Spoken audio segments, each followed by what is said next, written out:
Iba yung may alam sa nakikialam. Tandaan nyo ha. Ayun pre, ano masasabi mo sa yung laban ng...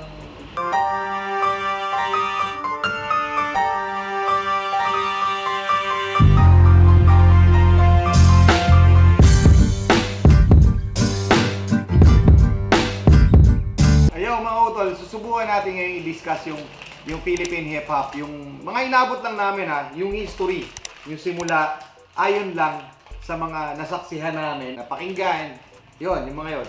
Mga inabot lang ba? Ako kay Kiko Francis M nung elementary ako. Francis M. Ganun din. Francis M tapos Andrew talaga syempre yung mga kababayan. Umarap pa ng pangit. Mga kababayan. Nakita na nga nila yun. Tapos sabay yung mga kababayan. Tapos nung naalala ko nung high school yata, yung Kaleidoscope World. Kapag yung Kaleidoscope World ay hindi, kasi naglalakad kami pag uwi ay. Pag hindi mo kabisado, makakanta ka. Yung Kaleidoscope. Ganun kapag. Ako grade 6 kinanta ko na yun sa ano.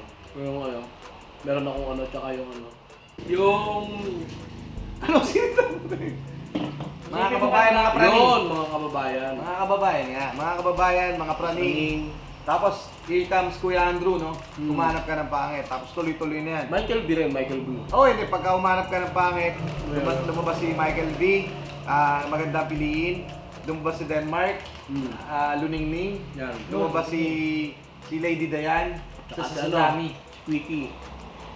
Late na si Quickie. Late na yun.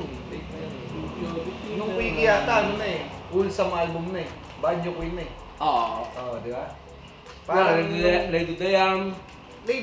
Sa Dami. Sa Dami. Tapos lumabas pa na kid artist si... Ano? Batang lumaki. Hindi. Eli Lopez. Hindi. Eli Lopez. Hoy nagbalik. Hindi, Eli Lopez di ba yan? Okay, hindi ko na lang. Eli Lopez. Okay. Hindi, meron yung babae, parang si Banig. Baninay. Kasi bata. Yun. Ano yun? Eli Lopez nga yun. Hindi, pre. Babae yun. Lady Eli Lopez. Tandang-tanda ko. Paano Maliit pa ako? Kasi ano? Mahal na mahal ako. Si Corduroy. Ewan ko ba kung bakit Napakatigas ng ulo ko. Kaya ganon. Kasi bata ako. Ay, Sigera yun eh. Hindi, pre. Si Lady ano? Yung kasama niya ay Sigera sa Bulaga. Basta yun. Yun yung mga... Si Lady Lee. Hindi, pre. Hindi. Lady Ano yun May basta hanapin nyo na kasi bata. Jamie Baby. Ayun. Jamie Baby. Ano natin yun. Si Jamie Baby. Rap to. Tapos, yun na. 90s yun no? 90s. The story goes on. Nagtayo ang Kuya Andrew ng Donggala Records with an aim na i-promote ang hip-hop. Rap public. Rap music sa Pilipinas, Tagalog rap. So, lahat nun, kung magra-rap ka ng mga panahon na yon, kailangan kung nagra-rap ka, kasi wala pa naman na ganong rapper, kung nagra-rap ka ay dapat parang gusto mo mapunta sa Donggalo. Yun. Di ba nag-ano tayo doon? Kami, naging Donggalo member kami. Pang 38 ata tayo, no? Kakasagsagan ng salbang utang. Pang 38 ata tayo papasok. Pang 38 na groups kami sa Donggalo. Kumbaga pag rapper ka, hindi ka mabangis pag hindi ka napasok sa Donggalo. Hindi naman ganun ang ibig sabihin Kapag magra-rap ka, gusto mong makapasok sa Donggalo. Oo. Kasi yun yung main, parang pag member ka ng pag naging member ka ng Donggalo, parang pride mo yun as rapper pride mo yun as rapper. Kasi kami, pinili talaga namin yun kahit dito sa may festival yung... Magkaka-label ka. Oo. Pag Donggalo Records ka, no? Yung mga panahon na yun. So, yun nga. Ano yung tanong mo kanina? Kumbaga, yung tinayo ni Kuya Drew yung Donggalo, sino ang kauna-una ang naging member nito? Si Andrew rin. Hindi, founder, CEO yan Siguro, si Joti sa pag-sign hindi, try. Yung unang-una members. Yung unang Donggalo. sa pagkakalala ko, hindi bago maging Ghetto Dogs BB Clan, Chinese Mafia. Grupo yun, yung grupo. Yun yung mga original members, no? Ng first Donggalo BB Clan, Chinese Mafia, anak ni Bakuku. Yung kumanta ng hip-hop pipe. DFT. Ayun. DFT, sino umutot, no? Sino kumanta? Sabihin mo sa auntie mo, break Kaya nung na kami. kumanta ng ano, Ano ba? it's coming motherfucker from Las Piñas. Lalagyan kita ng basilin pampadulas. At sa sobrang sarap ikay malolo ka, mamawala ka sa sarili tulad ni si sa Crispin. Basilio, nasaan ka na? Sino kumanta nun? Hindi ko matandaan, pre. Sirit din ako eh. Pero ako sabisado ko siya. Oo. Ano pa ba? Pero 90s yun, Yeah, 90s eh. banggitin Christmas mo ay nga puti natin. pero salat sa salap eh. Sino kumanta nun? Hindi ko nga maalala. Hindi ako nagkaroon ng Christmas album. Christmas ay puti Nung pero nagalaw. salat sa salap eh. Banggitin muna natin sila. Yan, eh, basta kasi mga yun yung mga DFT, BB Clan, Chinese Mafia, El Latino, yung ITK, Iting pero kayo manggi. Ito yung mga Anak naalala ng ko sukat, lang. sukat, sakit ng sukat. Hindi. Iba na yun? Ano, Para Mga sa una, mga yung mga una, yung mga... tagang medyo bata pa ako. Hindi ka lang nag-attention to details kasi pinapakinggan mo sila eh. Oo. ITK. Oh, ito pero kayo manggit. Kasi pag nagko-concert natin mga yan eh. Hindi ko, eto mga utol yung mga naaalala ko lang, hindi ko to nilista o para wala akong lista kung nakikita nyo. Yung mga naaalala ko lang ng mga membro. Kung hindi ko po mabanggit, pasensya na po at medyo nalilimutan na natin. DFT, BB Clan. Anak na Bakuko, BB Clan, Chinese Mafia. Chinese Mafia, El Latino, IPK, sino pa? Meron pa eh. Marami yan eh. Marami yan. Yun yung unang batch siya. Kasi Unang kung batch. naalala ko Tapos doon din ang galing yung kaisipan ng Ghetto Dogs. Yung Ghetto Dogs alter ego nila na ang pinakapaka yata ay Born to Kill the Devil, yung mga masasama sa lipunan. Pero naabutan mo ba yung ano, yung 89.9 yung pang 90.7 o ba yun? 95.5. Oh, hindi 95.5. Drive-by show. Oo, kasi doon talaga doon talaga alam ko doon ang champion doon si Clutch B. Barong Bagsik.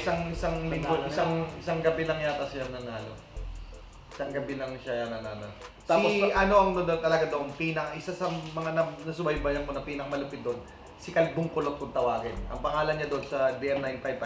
Freestyle on air yun, tatawag ka sa telepono, sa radio station, magpi-freestyle ka on air. Ayun pala yung sinabi niya, no? Ni Sek yung tinigil niya si Kuya. Yung Kahit na sino, wag lang yung tinalo. Kung gusto mo kami ni Kalbong Kulot, kahit na sino. Si Kalbong Kulot, sa pagkakaalam ko, ay si J. Flavor po yun. Oh, J. Yung Flavor. original member ng Chinese Mafia. At sa madalit sabi, lahat ng naging membro ng original Ghetto Dogs ay galing sa DM955 Drive-By Show. Yan po yun. Tsaka tawag dito may si One Man Crew, tinatawag nilang One Man Crew na ano. J. Flavor J Play ba na yun, di ba? Kasi siya yung pinaka talagang putok dati na ano eh. Ang Pero alam ko, gusto mo si tinapay. Kuya Banong ay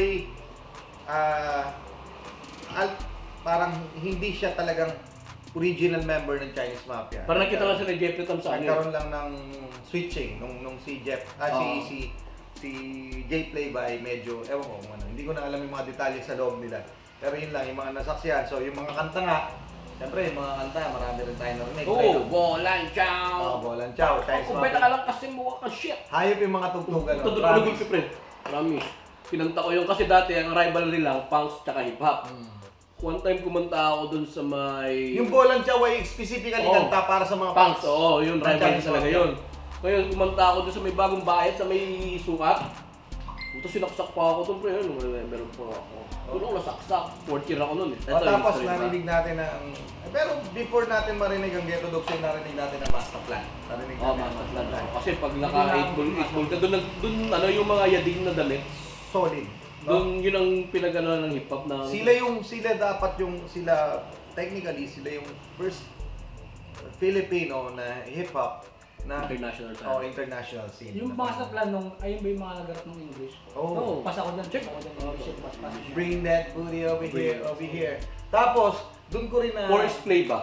Kasabay niyan. ang Forest Play ba kasi recently na parang check the hood lang mo yung ano din. Check the hood, check the hood. Hindi ko alam kung si Jamir, check nyo lang rin guys hindi ko alam kung si Jamir ng Slapshot ay galing sa Forest Play ba. Tingnan nyo na rin. Yung si Jamir ng Slapshot, yung vocalista ng Slapshot ay galing sa Forest Play ba. Tapos ayun, Forest Play ba, kasama yan, lumabas ang Legit Misfits, Legit no? Misfits. Hayop, The Sons of Hip Hop, no? Legit Misfits, saludo dyan. San Valley Crew. SBC. Kasi yun ang sumabay sa panahon ng dati pag nanood ka ng MTV kasi ano yan eh, music na talaga. Yung top 1 hanggang top 10, di ba? Lagi silang kasama sa Hindi pa bali. natin napabanggit yung death threat, yung ilibing ng buhay. Oo, ayun nga pala pre. Death threat, no? Yung ilibing ng buhay. Pero hindi, before ilibing ng buhay ang unang-unang hit track ng death threat ay gusto kong bumait. Gusto kong bumait pero di ko magawa. Oh. Hayop yan. Promise. Sobrang solid ng kanta na yun, no? Yan, hit yan. Nagkaroon pa yan ng naging soundtrack pa yan sa movie. Kapag kaalala ko sa movie ni Batanggen yung Kabitenyo. Kay Leo Martinez. Gusto kong bumait. Nirap yan ni Leo Martinez. Gusto kong bumait pero di ko Ano pa ba? Death Threat, tapos yun nga, San Valley Crew. Kapit-bahay ko yan, no? San Valley Group. Taga San Valley. Taga San Valley ako eh. Tsaka ano yun? Ano pang malilimutan natin? So, eto na.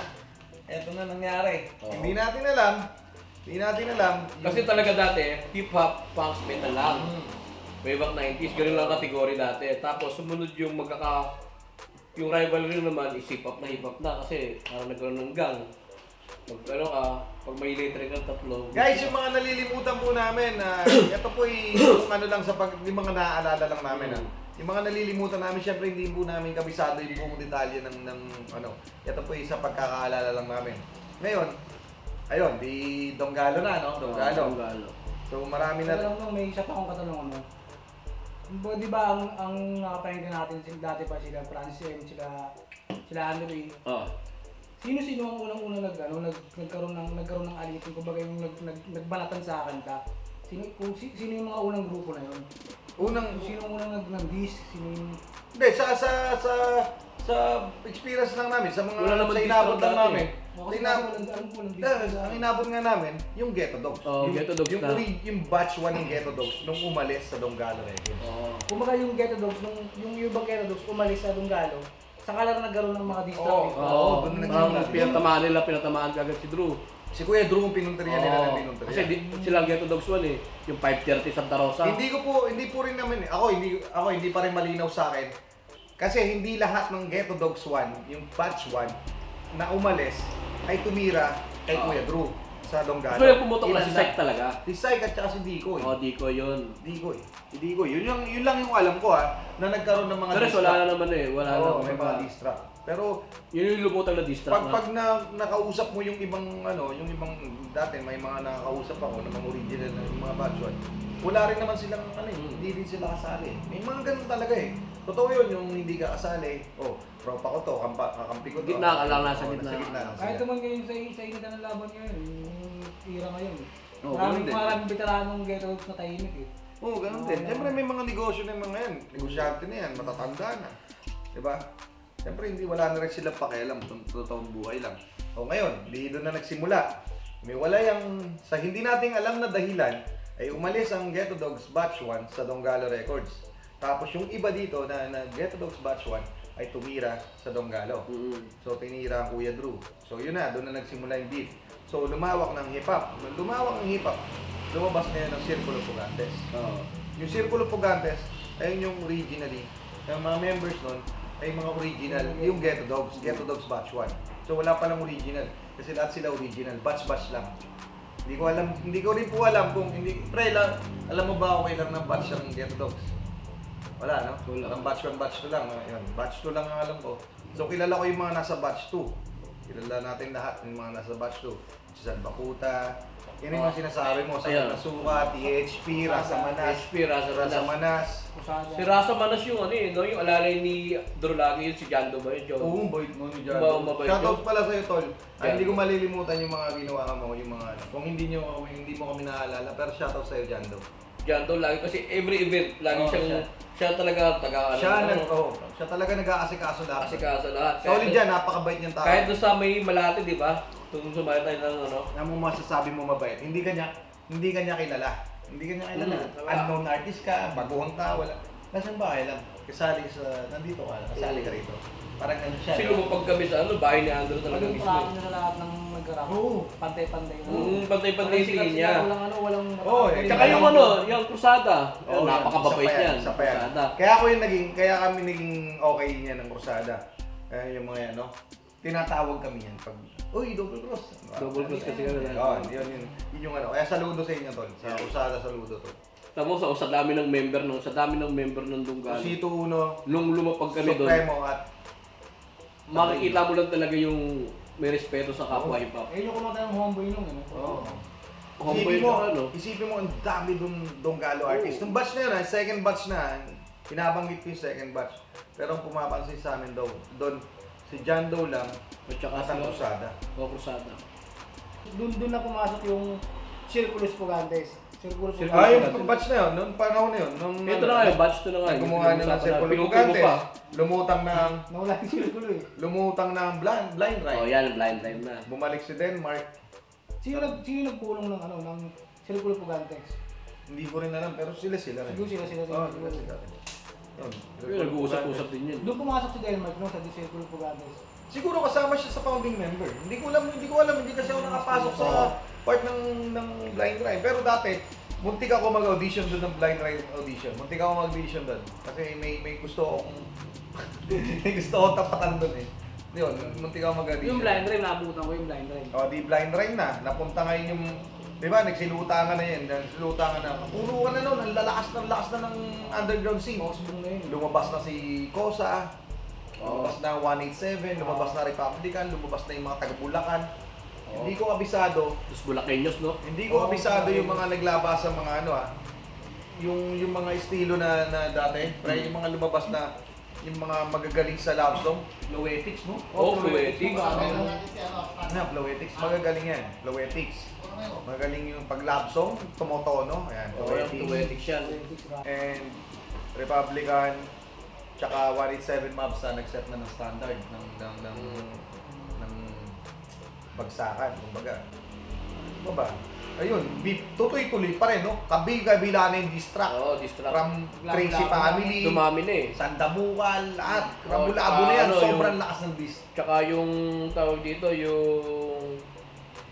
Di ba, Sandamukal? Under nila yung Tunggalo pa rin yun, Sandamukal, yung mga gagong rapper. Early 2000 to, early 2000 na to, early 2000 Gagong rapper na. na yan, mga gagong rapper na. Sila Extra, Sila extra na. sila Yausi. Early 2000, sumikat ang mga net rappers, yung mga nagra-rap sa internet lang. Sila Sobrang Delo, dami. sila ano. Oo, yun. Yan, diyan lang pumasok sila Delo doon kasi kilala sila as ano eh. Keyboard ano sila eh. Net rapper yun. Keyboard rap warrior. Keyboard warrior galing si Wayne Warrior. Mga yun rapper. Yan, sila Looney. Sa Yan. ano yun, sa Republic si Looney, oh. Ano. Ayun yung mga meet talaga sila Looney na. Sila ano. Kasi ano, pag Mid tayo gagis, 2000 tayo ni Grab eh. Oo, tao. Ang mga baby elementary naman kasi tayo nung 90s eh. Pag-ibig, nakitamis, parang Beauty and the Beast. Bagay na bagay like kamatis ang katis walis at daspan. Para weapon husband, tayo magsasama magpakailan I love you nung stick Galing Vegas. nun par. Doon ko nakakita yung multi na talagang tinatawag Ano, na. mga multi na. Kasi dati mga rhyme lang basic na basic. Ngayon nilabas ni Luns sa ano. Gusto ko yung Luns. Yung nilabas mo sa Republic of the Philippines na album. Oo. Kaya nyo ba to? Kaya niyo ba ito mga bagay na ginagawa ko? Malabas sa TV na para si Sada ko mga bata mamasakin na walang panahon kung ano. Oh, yun na. So, Yun Republic. ang multi na. Pero nung panahon na yan, ang means ng Republic ay, ang means talaga nila ay unity. Magkaisa. Nung panahon na yun, pero yung panahon na yun, nung kainitan ng mga distract. Sobrang daming rapper na maputong.